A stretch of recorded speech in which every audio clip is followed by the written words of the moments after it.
My tips இது விஜய் சேனலுக்கு உங்களை அன்போடு வரவேற்கிறேன். இப்போ நம்மள நிறையா பேர் நகை வாங்கணும் அப்படின்னா நகைச்சீட்டு போட்டு தான் நகை வாங்கிட்டு இருக்காங்க.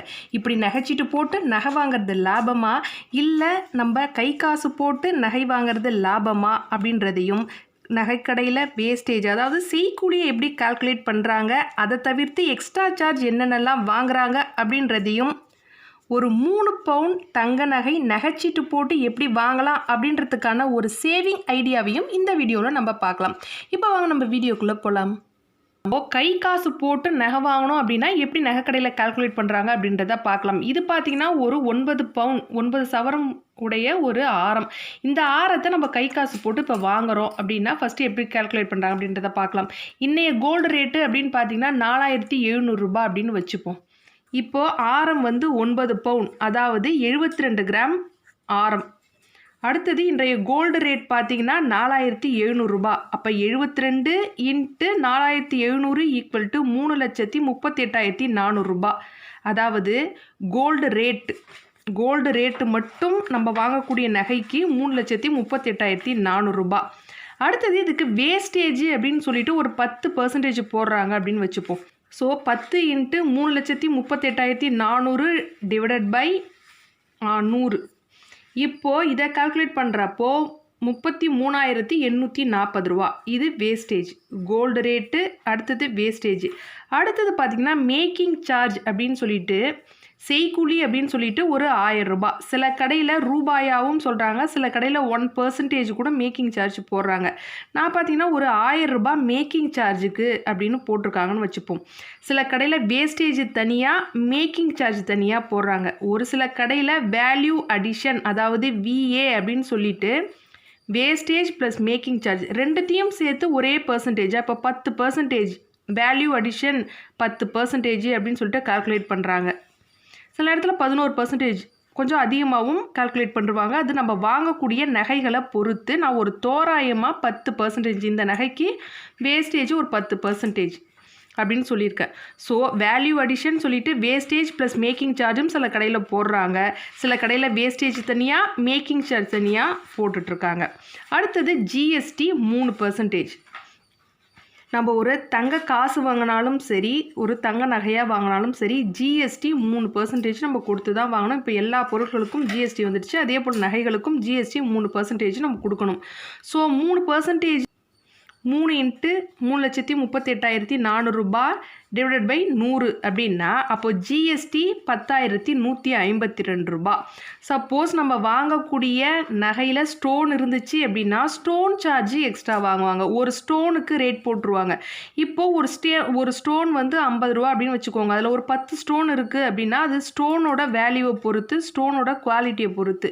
ஸோ நம்ம ஒரு ஸ்டோன் வந்து 50 ரூபாய் அப்படின்னு சொல்லிட்டு 10 ஸ்டோன் 10 × 50 ஈக்குவல் டு 500 ரூபாய் ஸ்டோன் சார்ஜ் அப்படின்னு பே பண்ணுறாங்க. ஒரு நகை வாங்கணும் அப்படின்னா இது மாதிரியாக தான் ஃபஸ்ட்டு போடுவாங்க. ஃபஸ்ட்டு வந்து கோல்டு ரேட் போட்டுருவாங்க. அடுத்தது வேஸ்டேஜ் ப்ளஸ் மேக்கிங் சார்ஜ் அதாவது வேல்யூ அடிஷன் சொல்லிட்டு ஒரு சார்ஜ் வாங்கிடுவாங்க. அடுத்தது GST வாங்கிடுவாங்க. ஸ்டோன் இருந்தால் ஸ்டோன் சார்ஜ். அப்போ டோட்டல் காஸ்ட்டு 1 2 3 4 5 இந்த 5த்தையும் நம்ம ஆட் பண்ணோம் அப்படின்னா ஒரு 9 சவரனில் ஒரு நகை வாங்கணும். அதோட வேஸ்டேஜ் 10% அப்படின்னா டோட்டல் காஸ்ட் நமக்கு 3,83,892 ரூபாய். அதாவது 1 கிராம் 4700 ரூபாய் அப்படின்னு கால்குலேட் பண்ணனா இந்த ரேட்டு வருது. ஸோ கை காசு கொடுத்து நம்ம வாங்கணும் அப்படின்னா இவ்வளோ ரேட்டு கொடுத்து ஒரு 9 சவரன் வெயிட் உள்ள ஒரு நகையை நம்ம வாங்கலாம்.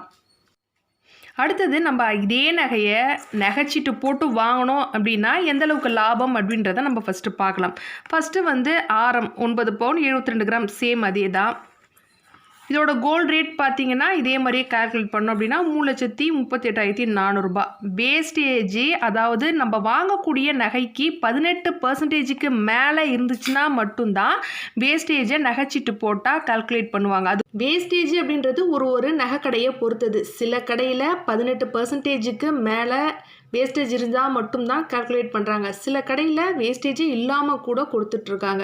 இது ஒரு நகைக்கடையை பொறுத்தது. ஸோ நீங்கள் நகைச்சீட்டு போடணும் அப்படின்னா இது அந்த கடையை நம்ம விளக்கமாக கேட்டுக்கணும். எத்தனை பர்சன்டேஜுக்கு மேலே நீங்கள் வேஸ்டேஜ் போடுவீங்க, இல்லை வேஸ்டேஜ் இல்லாமல் தங்க நகை கொடுப்பீங்களா அப்படின்னு கேட்டுக்கோங்க.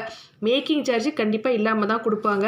ஸ்டோன் சார்ஜ், அதாவது குட்டி குட்டி ஒயிட் ஸ்டோன்லாம் இருந்துச்சு அப்படின்னா அதுக்கு ஸ்டோன் சார்ஜ் கிடையாது. சில விலையுயர்ந்த ஸ்டோன்ஸ்லாம் இருந்துச்சு அப்படின்னா அதுக்கு 50% வரையும் ஆஃபர் கொடுப்பாங்க. மேக்ஸிமம் நம்ம அந்த மாதிரி சீட்டு போடுறோம் அப்படின்னா ஸ்டோன் இல்லாத நகையை நம்ம சூஸ் பண்ணிக்கலாம். ஜிஎஸ்டி 3%. நகைச்சீட்டு போட்டு வாங்கினாலும் சரி, கை காசு கொடுத்து வாங்கினாலும் சரி, ஜிஎஸ்டி நம்ம கொடுத்து தான் ஆகணும். அப்போது மேக்ஸிமம் நம்ம தங்க நகைச்சீட்டு போட்டோம் அப்படின்னா கோல்டு ரேட்டுக்கு ப்ளஸ் ஜிஎஸ்டி இது ரெண்டும் தான் நம்ம கட்டுற மாதிரி வரும். ஸ்டோன் நகையை அவாய்ட் பண்ணிட்டோம் அப்படின்னா அப்போது டோட்டல் காஸ்ட் அப்படின்னு பார்த்தீங்கன்னா 3,48,552 ரூபாய் வருது. இதுவே நம்ம கை காசு கொடுத்து வாங்கினோம் அப்படின்னா 3,83,892 ரூபாய் வருது.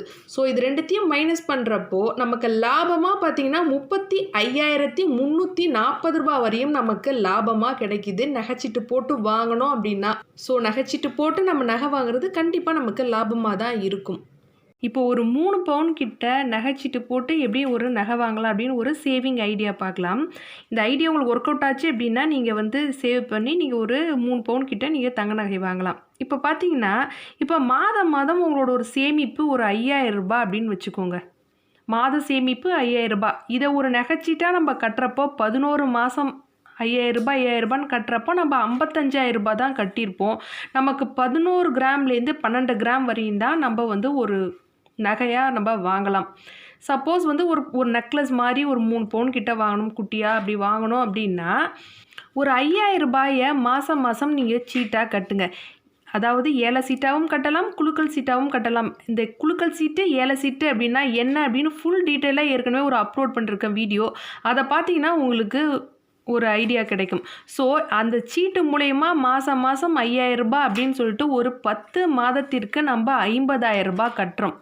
அப்போது 10 மாதம் முடிவில் நம்மளோட சீட்டு தொகை சீட்டு மூலம் நம்ம சேமித்த தொகை ஒரு 50,000 ரூபாய். இந்த 50,000 ரூபாயை 10 மாதம் முடிவில் எடுத்து வச்சுக்கோங்க. இப்போ 10 மாதம் கழித்து நம்ம நகைச்சீட்டு போட ஆரம்பிக்கிறோம். இப்போ நகைச்சீட்டு நம்ம ஒரு 10,000 ரூபாய்க்கு கட்ட போகிறோம்.